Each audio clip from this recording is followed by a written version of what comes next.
this now, but we will do so later. But now we will look at how good management is possible. We've heard from Jan how it was done before by the big animals. So how do we have to plan the hedges today to give them space for different species? What are the measures? And we will hear this from a heg planter, hedge consultant, and a member of the National Hedgelink Society in England.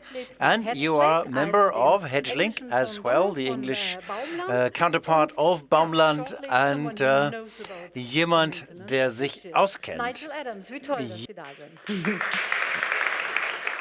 Vielen Dank. Is my microphone working okay? Great, good. So I'm just going to stand here with a microphone because I'm a low-tech guy, you know, I'm a hedge layer. So I'm going to have to talk very, very quickly because my man's going to show me 10 minutes very quickly. I think listening to the very interesting talks we've had, a lot of my talk is going to pull some of those ideas together, and hopefully we're going to try and figure out why we need to manage hedges and how we can do it. So let's go. This ties into a talk 20 minutes ago. I'm going to start talking about hedges by talking about what I call a woodland edge. Because when you think about the plants that we do plant in a hedge, we put these scrubs, these bushes, the small plants that have berries and blossoms that we find on a woodland edge. We plant those in our hedges. And I think it gives us a much better understanding of hedgerow management if we think about hedges as these woodland edges. So somewhere along the line, we humans took the word edge and we added an H and we made a hedge. That's not the origin of the word hedge, but I think it's a good idea. So, you know, there we've got these woodland edges. That's where all the biodiversity is. It's an edge between two habitats. Here again, we can see these thorns. We've very interesting talk telling us how they established, protected by thorns, and trees came up. Hedges are dynamic things. They're constantly moving forward in a succession, if you like. And this is what a woodland edge would do, with large herbivores controlling their forward movement or indeed destruction, depending on the numbers. And here is a hawthorn Weißdorn growing by itself on a nature reserve where I keep my sheep.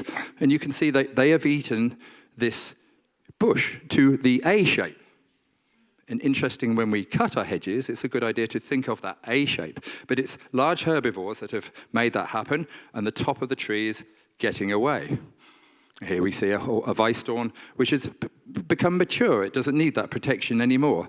That woodland edge, that small plant, has succeeded and is now becoming trees. So a lot of my stories is based on the experience of the UK, because we have a long history, cultural history, practical history of managing hedges. And although it's not necessarily pertinent to Germany, I think you'll find the story gets us to where we want to be. So in the older, more ancient parts of the UK, down in Devon, where Rob lives, I think this is down there, we have these small, randomly shaped fields, these species-rich hedges, and more often than not, the old hedges were on banks, these big, big banks. A lot of work to making them. They're full of species. They're very, very important.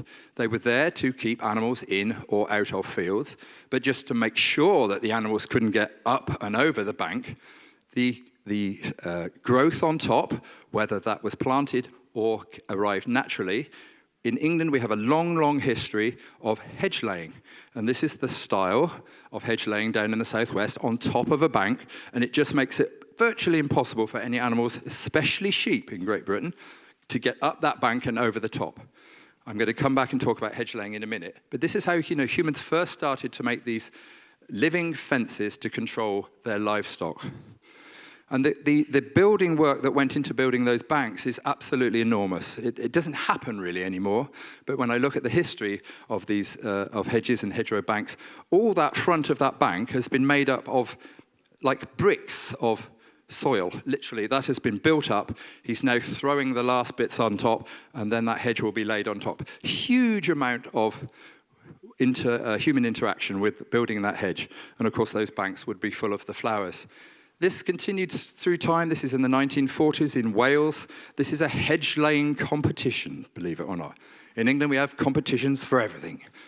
And look at that, they've got a string out along that to make sure it's level, and that's the judge measuring it. That level of perfection by the working man or woman out in the fields to get that bank right. And these days, nobody looks after the bank. But those were the ancient hedges, there for a reason to keep animals in or out of fields. And then we jump forward to the period between 1750 and 1860, and what was the open field system in the central area of Great Britain was planted up in what we call the Enclosure Acts. It's a planned countryside, and you can see that by the straight lines. And almost certainly, it's nearly 100% Weißdorn, hawthorn in those hedges. It's two different types of hedge, but they were still there to keep the animals in or out of the hedge. And on every farm in the United Kingdom, there were people that could lay hedges. It was winter work. That's what they did. There was no wire to keep animals in or out. It's a cultural heritage that we have just about kept going, and now there is a new interest in it. So I'm going to talk a little bit about hedge laying. I am a hedge layer. I don't want my talk to be entirely about hedge laying, but the principles of hedge laying are that you cut diagonally down through the stem, leaving only a little tiny bit. It's a very small amount, maybe 1/10 of the total diameter. That enables you to lay it over. There's still enough wood there with the cambium layer in the wood to carry the minerals and the sap and the water up and down. And then you get new growth from the bottom there. In every single different style of hedge laying, that's the same principle of English cutting, at least. The principle is that when a hedge gets to the right height, we start at one end, usually the uphill end, and we lay the hedge in the same direction all the way along. And that is a living fence. All those are alive, so animals cannot get through. And just again, a close-up picture of what we're doing. It looks so harsh, but in fact, everything lives and new growth comes up from those cut heels, like the back of your shoe. We call that a heel. And what are we mimicking? We're copying that ancient thing that has been done with the elephants and the rhinoceros. We're pushing something over, incredibly resilient. These woodland edge species are. They have the ability to regrow from the base. That's a tree that's just fallen over in a forest. So this cultural history of hedge laying in Great Britain goes back a long time. The very first book that was written on hedge laying in 1520, book that was written on agriculture in 1523, describes very clearly and plainly hedge laying. And we have many, many regional styles, regional varieties, which came about through what kind of agriculture it was, what materials were available. And very quickly, I'll show you a few. This is the Midland style. That's a piece I did in a competition once. It's typical Weißdorn hedge laying in the middle of England, central England. This is the south of England style, where the brush is both sides of the hedge. That means that there are going to be animals both sides of the hedge in the following year. That's the south of England, sorry, I can't remember what the previous one. This is a Yorkshire style. There are many, many different ones. This actually has some wood goes along the top. It really is a living fence. The National Hedge Laying Society has a national competition, which was actually last weekend. We have over 100 hedge layers turn up. We each have 10 meters to do. And perhaps our most famous hedge layer is the king himself. Seriously, before he got promotion, he did a lot of hedge laying. He probably did 200 meters of hedge laying every winter. This is him talking to my son, actually, at a competition. And he's the patron of our society, and he's a very good hedge layer. So the reason I've showed you all this history of hedge laying, it's a very practical reason why hedges were there and why they were managed. What do we do after we've laid the hedge? They looked after it for a bit, by hand, no materials at this time. This has gone on for hundreds of years. They cut the hedge every year. The stuff that is cut off was used. It's a fantastic for lighting bread ovens, etc. 10 minutes already, oh dear. So we trim them. And a trimmed laid hedge is a very, very thick, dense fence. And that is replicating those large animals eating that woodland edge, isn't it? Hedge laying is not the only form of management we do. We also do coppicing. Coppicing means cutting down to ground level and allowing it to grow up, which I think you do in Schleswig-Holstein. perfectly reasonable. It's quite shocking, in a sense, to the ecosystem.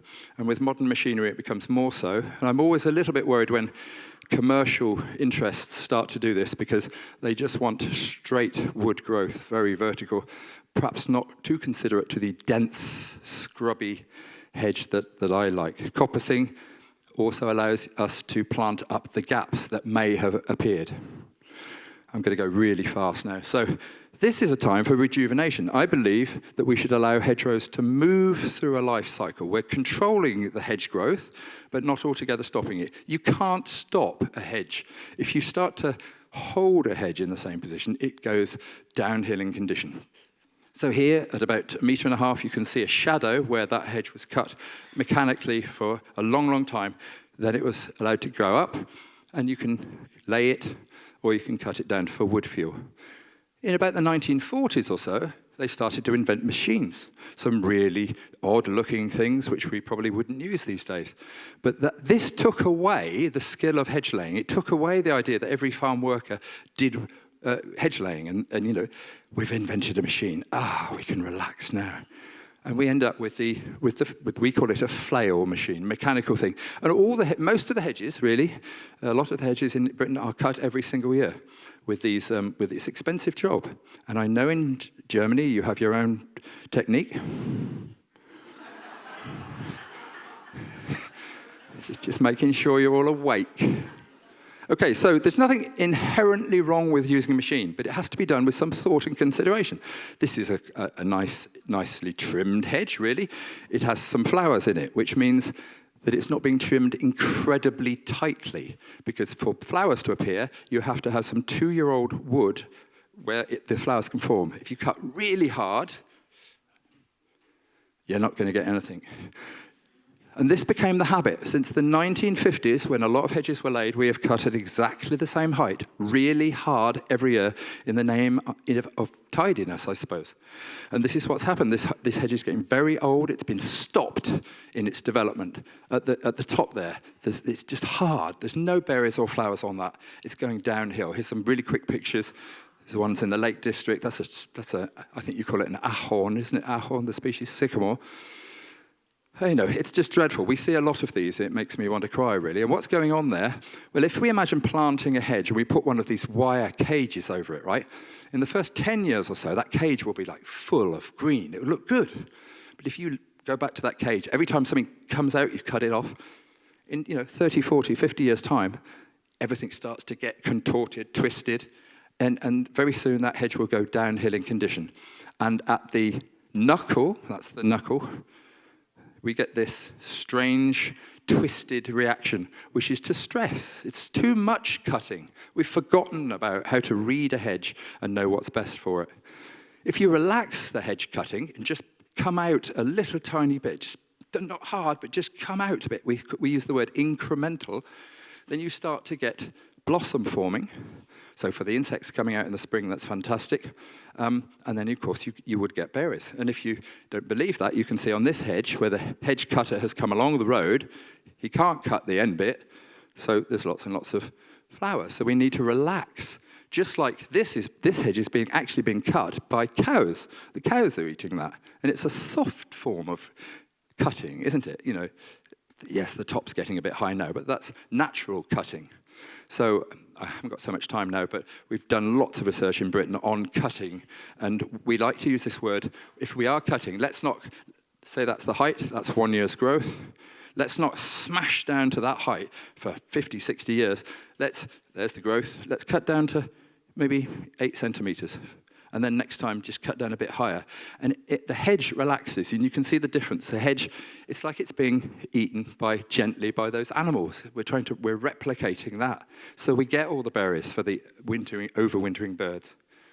And here's a hedge that's been allowed to grow a little bit. It's got some hedgerow trees in it. It's going to have lots of berries on it. There are lots of different stages of a hedgerow's life. This is an old hedgerow. Way too old, probably, but it looks beautiful in the countryside. But these old hedges, they've had nothing done to them. They've never had any cutting. They've just been allowed to go straight to old age, so they start to fall over. That's the end of them. They've had no rejuvenation. And a lot of hedges, if you leave them alone, become a line of trees. which has been said are very, very important, but you haven't got that habitat for insects and small birds. I'm going to go past this one, really. I developed a 1 to 10 scale. Don't need to look. The only thing you need to know is there's red at the top and bottom, amber, like traffic lights, you know, and then green in the middle. And then let's look at that. It's a scale. Let's go really quickly through that. Number 1 is a hedge that's been cut at the same height for so long now it's starting to die off. There's lots of gaps. We haven't any options of management. It needs planting up. Number 2, yes, they're a bit closer. They look connected, but in fact, there's not enough stems at the bottom for a healthy hedge. Number 3, yes, a lot of stems, but it's being cut at that same height. And if we keep doing that, it'll go down to number 2 or 1 because of the pressure is too great on it. Number 4 is a little bit different. Number 4 is a hedge that's just recently been laid, a hedge that's newly planted, or a hedge that's recently been cut to ground level. That starts the cycle off, and here we go on the cycle. Number 5 is a hedge that looks healthy, dense, there's no signs of stress. 6 is a bigger version of that. 7 is ready for rejuvenation. We can cut it for firewood, or we can lay it now. Number 8 is getting difficult to lay. It's a bit big. You know, it's starting to get into a tree. Number 9 is starting to fall down. And number 10, I've got a green and red because we don't want every hedge to turn into a line of trees, but it's also valuable. And this is the pressure. Top right-hand corner, over-trimming sends it downhill, and here, neglect also sends it the other way. 3 minutes. Where to start? Hedge planting. We're all planting new hedges. We must know what we're doing after we planted them. That hedge is like 20 years old. What's the point? I mean, what is it providing? Not a lot, really. It's just over-trimmed. It really is over-trimmed. It's been allowed to come up to that height, finish, cut it. This guy has done something different. From a very young age, he started to cut it, and then slowly. So that's 30 years old, and it's still thick and dense. And when you have planted trees every 40 meters, say, in a hedge, then rejuvenation from laying or cutting to ground level, that first rejuvenation for a new hedge allows you to reveal the trees, and the trees are there for the future.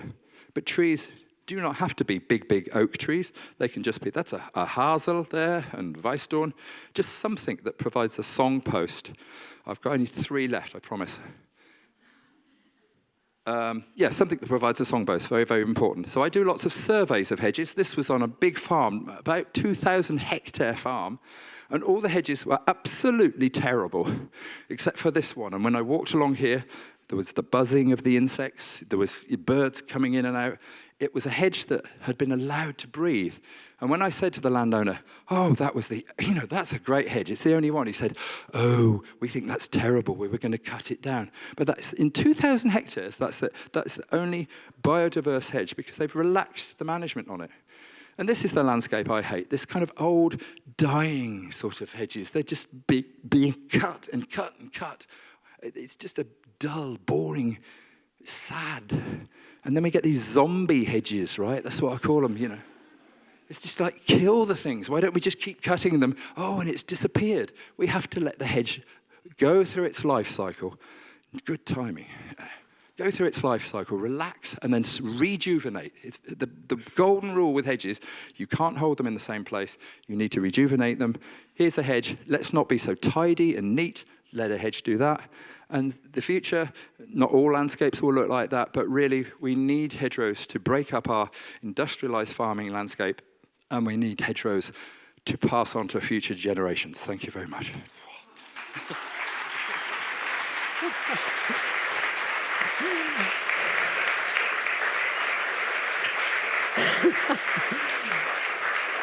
Thank you so much, Nigel, for this fast gallop. Please stay for questions. You were so fast. Questions are allowed, and we need an extra applause for the translators who did really a great job.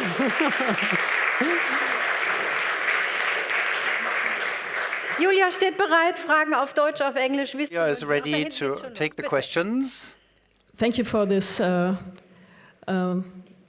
presentation, whatever. Sorry, I'm Alexandra Verdes from Heckenretter e.V.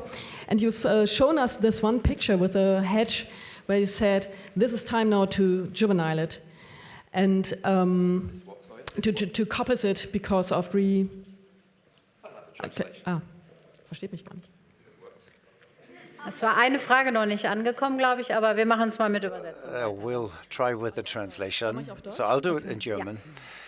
Well, Well, thank you again for that interesting presentation. I wish we would have that hedge culture in Germany. My question refers to a photo that you've shown where you said this hedge is ready for rejuvenation. And I'd like to ask, how old was that hedge in the area where we live? We have a regulation that says hedges can only be coppiced to the bottom every 10 to 20 years. I think that is too late. It depends what you want from that coppice. If you want lots and lots of firewood, then I guess it would have to be a bit longer, if that's what you want. But a hedge could also be 50 years old and you can coppice it. It's just a point where it is the most practical way of rejuvenating the hedge. So I believe from newly planted hedges, I think between 15 and 25 years, it needs its first rejuvenation. It's something like a reset, because from the moment you take a young hedge, you cut it down, and then you get multi-stems, then it's into adulthood then, and then you can manage it on a longer cycle. But I don't see any point in having I don't see any point in having regulations on saying how old a hedge has to be. You're just rejuvenating the hedge, and that's the most important thing. But you can do it on as long or short as you wish, I would say. Ich glaube, was gerade I ganz klar think wird, ist, dass what's es becoming ganz clear viel here Wissen is braucht it von needs a lot von of hedge Hedgelayers, knowledge, of aber auch von ornithologists, of hedge layers, and the landscape architects joining their knowledge, saying this hedge in this place should be treated in this and that way. Yes, aber I think, me personally, I think the golden rule is rejuvenation at some stage. You can do what you want. I think everybody forgets this rejuvenation thing. Honestly, it's vital. It's inconvenient, actually, when you think about it. It's costly, but I think it's the golden rule. Then you can start talking about what you want and how you manage the hedge in between. Ich glaube, I guess you will get a lot of pictures of hedges, and you'll be asked, do we have to rejuvenate this year, next year? Or That's what hopefully the 1 to 10 scale allows you to read the hedge and get a feeling of where it is in its life cycle. Okay, bitte. Ich bin Uwe Wilkens. I'm Uwe Wilkens. I work with fruit plants and I do gardens as well, and I cut hedges. Garden hedges, that is. So what I'm interested, the rejuvenation, is that one thing, but I have the impression that hedges are trimmed every year or every other year. Is that correct? So they were trimmed as well. This hawthorn hedges were very nicely. Are they trimmed every year, every 2-3 years? What's the rhythm? The recent history has been that I'm talking about agricultural hedges, actually, rather than garden hedges, which are a little more delicate.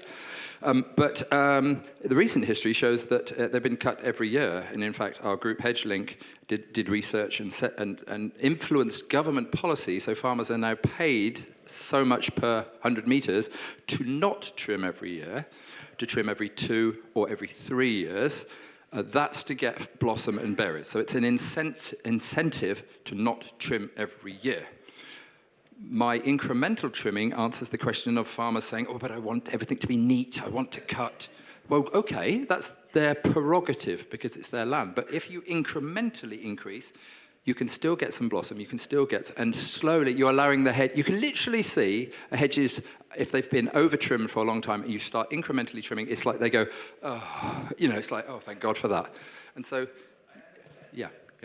Okay. Aber jetzt habe ich noch eine Frage. Okay, and one more question.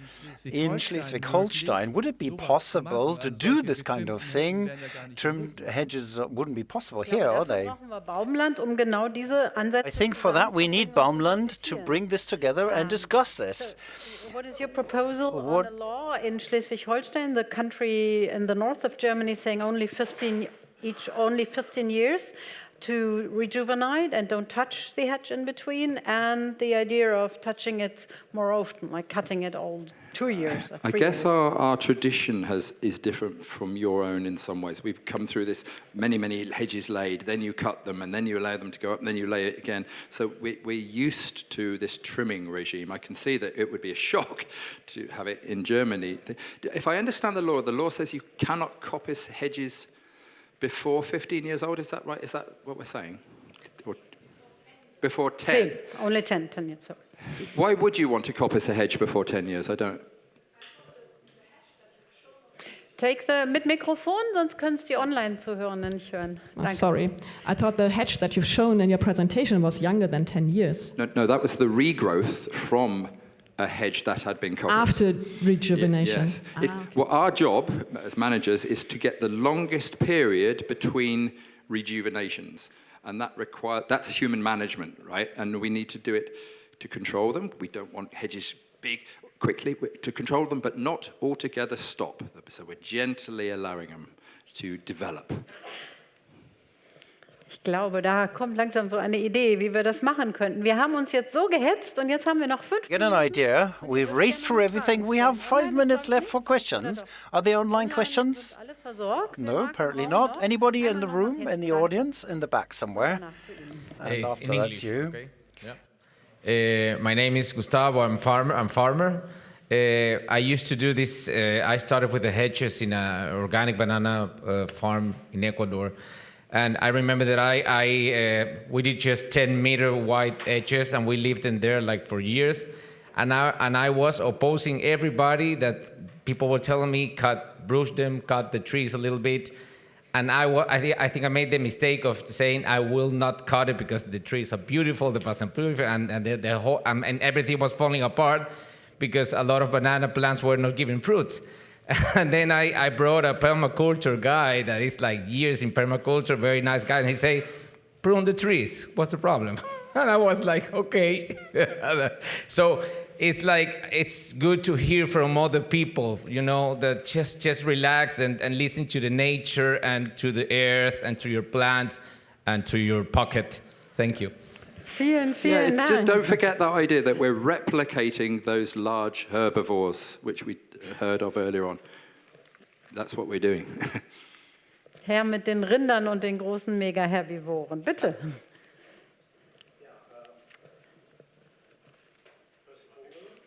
Einmal das Mikro. BaumLand Campaign. So, from the BaumLand Campaign. I want to ask, early on, Rob Walton showed a picture of hedge laying with using a big machine. And I think we haven't discussed that, and I think maybe it's a good question to ask you. What do you think of that? It's a very good question and a little bit controversial. And Rob showed it quite rightly because we looked at it in a research project. It is something that somebody has invented, this way of doing it quicker and cheaper and with machines. And in fact, there's an even more recent one, which I won't bore you with, but they call it the hedge weaver, and it's a machine, right? So we looked at it. So as wide as the hedge is when it's standing, so at the top, the very top of if it's 5 meters wide, then that's as wide as it is on the ground. And I'm sure Rob would love that, because it's wide and there really is a lot of biodiversity in it. Not many farmers want, 5 meter wide hedges. We found that when they did the cut and then the push over, 40% just snapped off completely. Is that a bad thing? Deadwood in the hedges is a good thing. My question as a practical person is, what happens next time? The hedge laying has been going on for hundreds and hundreds and hundreds of years, and they know what the response is and how to do it next time. We have no idea what's going to happen, how you get in there, how you lay it over. And so it's good to try all these things and to look at them, because we have 500 and something thousand kilometers of hedge in the UK. And how many hedges do we lay per year? I can only guess. Maybe it's 0.02%. I don't know.